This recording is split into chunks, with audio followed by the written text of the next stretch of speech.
Today's episode is devoted to the big teardown. This is always my favorite part of the project. It's when my enthusiasm is at its peak. It's before I've run into any of the issues of trying to reassemble the bike. So I'm going to try and get as close to stripping the bike down all the way to the frame as I can. It may take 2 episodes, we'll see. So enjoy.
I'll give you a quick tour of my shop.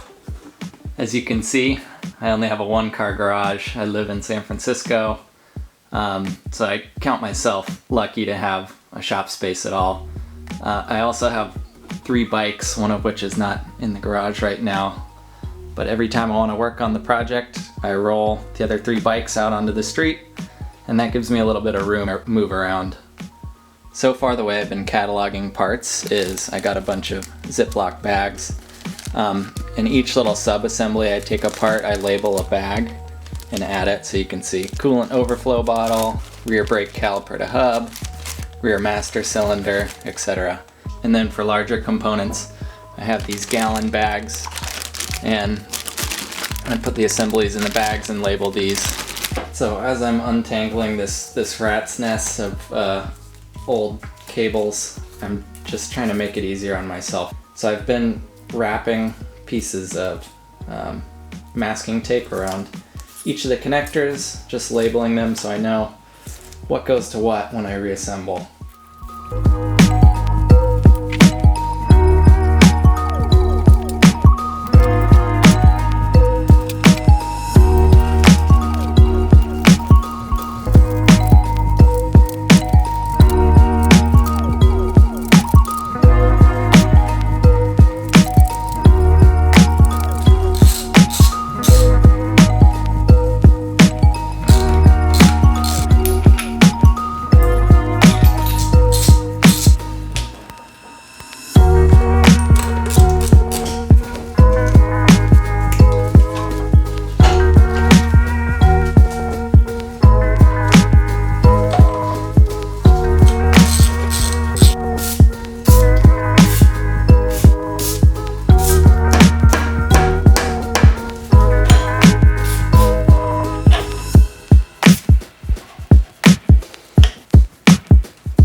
doors, carrying the bike down to the flying brick itself.